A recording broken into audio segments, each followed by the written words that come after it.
Hello everybody, hope you're all doing well. My name is Steven and this is the Storytime channel. First things first, a big congratulations to last week's giveaway winner, Crystal Shield. And if you don't know, I do a giveaway every single week, so if you're interested and don't know how to enter, just stay tuned until later in the video and I'll tell you exactly how to. That said, we've got some malicious compliance stories, and our first story of the day is by PJExpat. No one is above the rules, and I mean no one. Call me if he pulls rank. I used to work for a marketing company that serviced small and medium-sized businesses across America.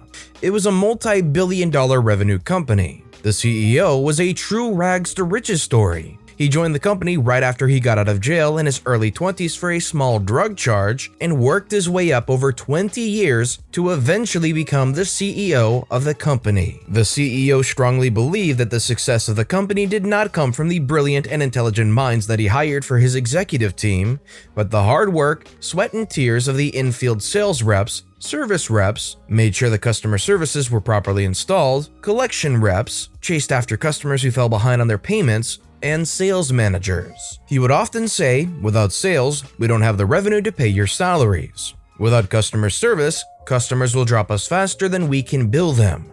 Without collection reps, we'd lose too many accounts due to non-payment. And without sales managers to hold it all together, we'd fall apart.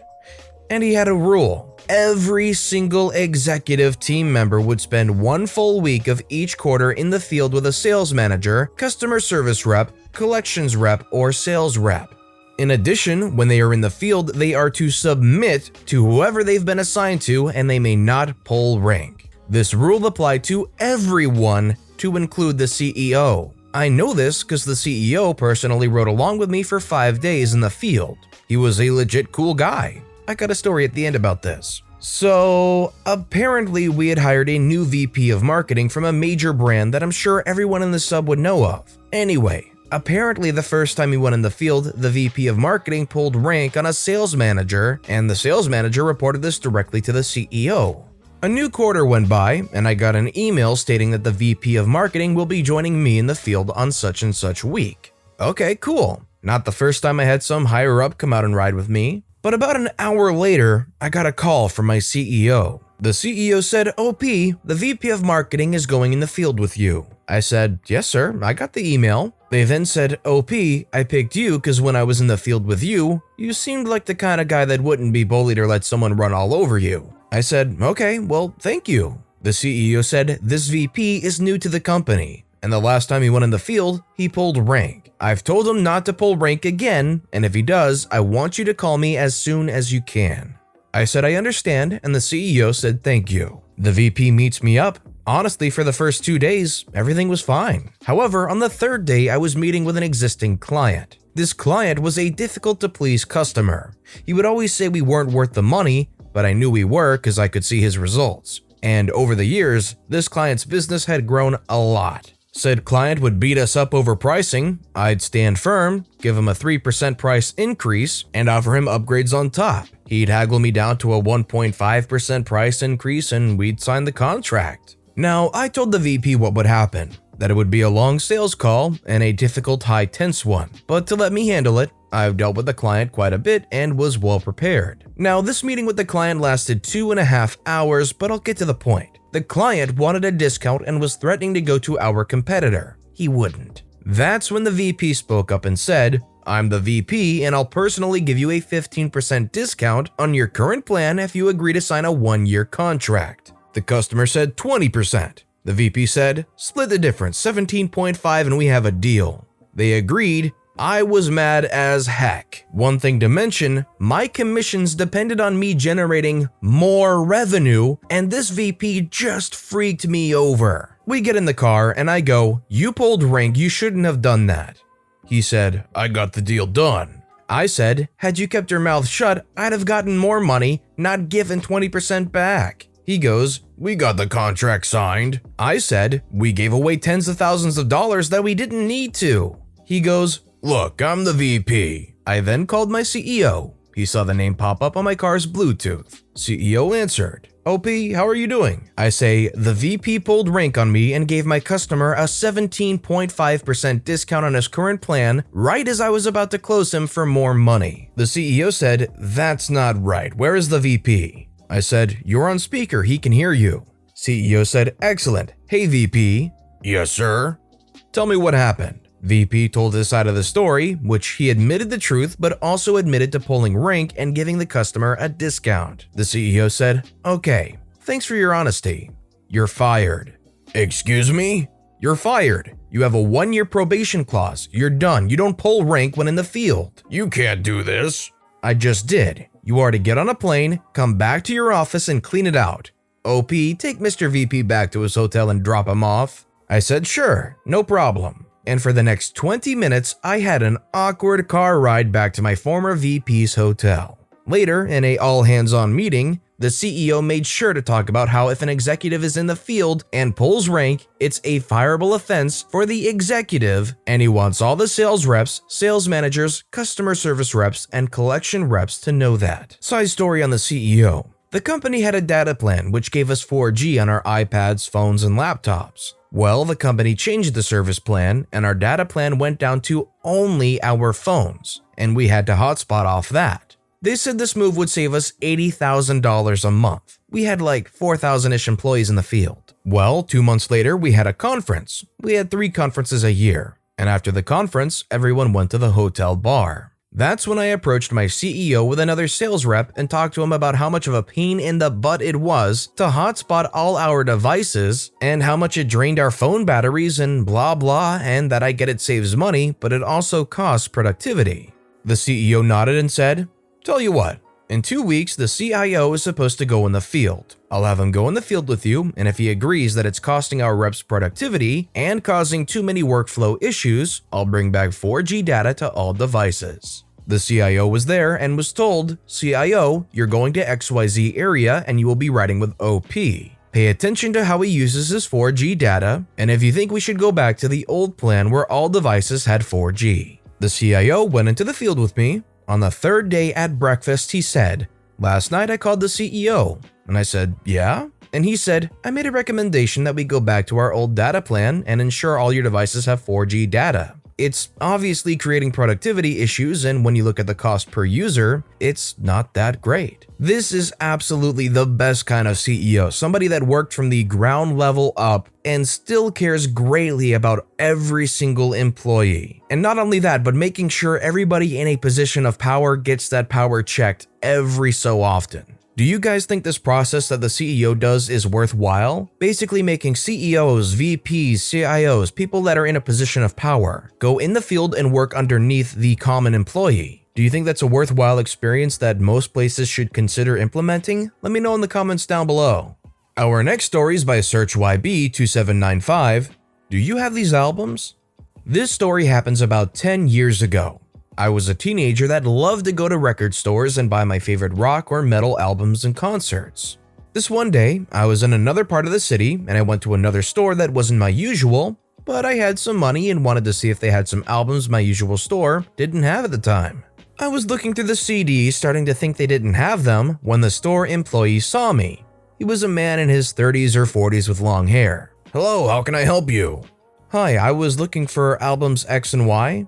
Those are great albums. Do you know who played guitar in them? I thought it was odd for him to ask, but it was an easy question. And I am a rock and metal nerd, and knew the answer. Yeah, it was Tony. I'm a huge fan. Oh yes, that's right. I also love how John sings in these albums. I found this statement more odd as the name he mentioned was wrong. In these albums, the band had a different singer than the most known John. Oh, I think you're thinking about their earlier years. In those albums, the band had James as a singer. Yes, you're right. So silly of me. This continued for a couple of more questions, and he even asked me about trivia about other albums of that band and of the music genre. I'm an introvert and usually just try to avoid small talk in public situations. However, I thought this employee wanted to be a snob and make fun of me, so I complied by answering his questions and correcting him. I must admit, it was amusing. After I answered all of them, he said, "All right, follow me." as he started walking to a section of DVDs of a completely different genre. I think it was live concerts of folk music from my country. Moved some DVDs aside, and behind all of them were the albums I wanted, with some other gems as well. Recently, we got this amazing stock of records at a great price. I thought they were too good to let anybody buy them, but you have proven you deserve them. Pick any one you like. I was very surprised by this and even laughed. I picked the albums I wanted and the employee even gave me an extra discount. I went to that store a few more times and made small talk with that particular employee until a few years later when the store changed management and he wasn't there anymore. Don't know if he quit or was fired. This is a really cool story. It almost sounds like the start of a fantasy film where you get all the questions right and they take you to some back mysterious section of the record store and they slide all these weird folk music albums out of the way and boom, secret entrance to the vault of all legendary rock and metal music, and you set off on some epic adventure. Sadly, this story ends up like most record stores end up these days and changed hands or shut down or commercialized. It's quite unfortunate. This next story is by Waitak. If I could just get past. Years ago, I was part of the founding faculty of a brand new university. I was the facilities director for my department, which meant that, in addition to teaching and doing research, I was responsible for designing and implementing all of the rooms and equipment for the entire department. Labs, student offices, computer rooms, everything. It was a lot of fun, and I had a great system staff team and facility department to back me up. Then one day, I got wind that one of the people in top management in the university had decided that we were going to move all of our graduate students into a big open room. The problem, which he was either ignoring or hadn't realized, was that, for these students, the room had to function as both an office and a lab. There had to be room for shared access computers, desks, whiteboards for discussion, all in a few square feet per student. There was no way known that it could be done. The boss held firm though, and insisted that we were just being selfish and stubborn. Enter the malicious compliance. I asked him if he would allow us to do a dry run before we finalized the layout.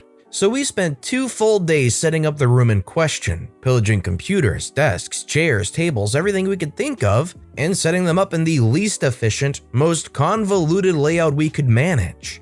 But there was a problem. For it to be convincing, we needed people, and the number of grad students that we currently had was a fraction of the number that would have to use this room the following semester. Remember, it was a new university. So I did what any good manager would do.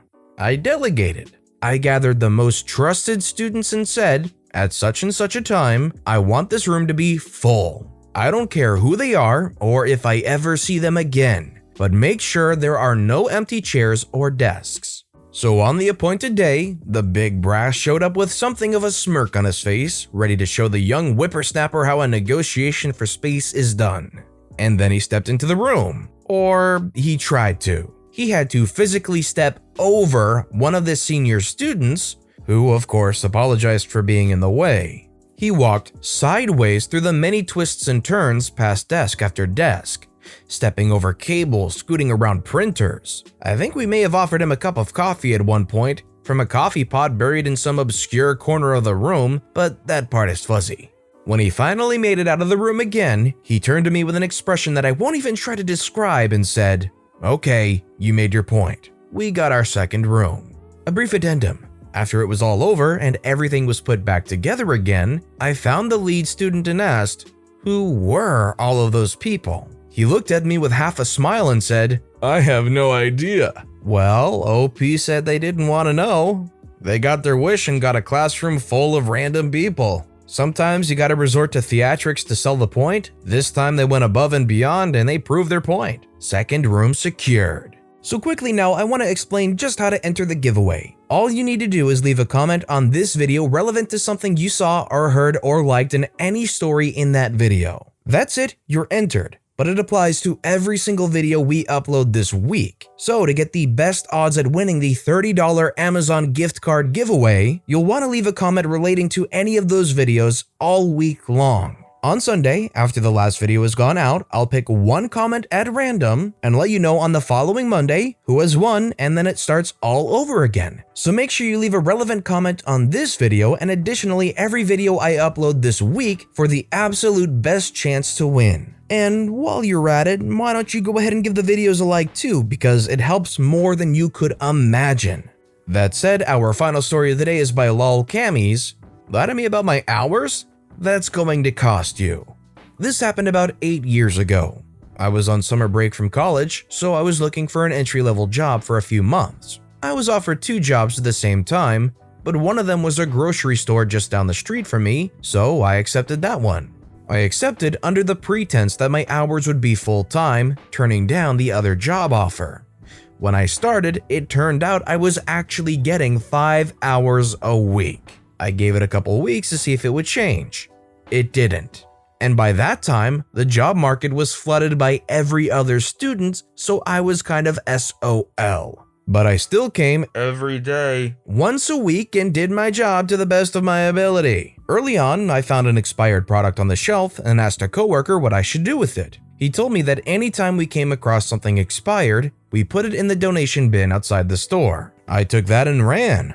I made it my mission to go through every item on every shelf and donate anything expired. Grocery stores have a markup of something tiny like 5% depending on the item. By the time school rolled around again, I had donated thousands and thousands of dollars worth of expired product to less fortunate people. It was a big company with unyielding company policies, so the manager couldn't do anything other than watch me throw all this profit into a bin. It was very satisfying. I mean, if it is expired, technically it should go in the bin. The least thing you can do is get some form of payback for forcing you to work 5 hours a week when you were promised a full-time position. If I still showed up and I could find a way that would absolutely piss off the manager, but also be still doing the absolute right thing and not be able to get fired for it and still get paid for those 5 hours, I'd do it for sure. But with that being said, that's all the time we have for today. So if you have a favorite story of the day, let me know which one and why in the comments down below. If you enjoyed the video, please consider giving it a like and subscribe if you haven't, and turn on notifications so you'll never miss an upcoming video from the Storytime channel. Every little thing that you do helps the channel grow that much more, so no matter what you did, thank you for supporting me right here on the Storytime channel. I hope you all have a wonderful day, and I'll see you all next time right here.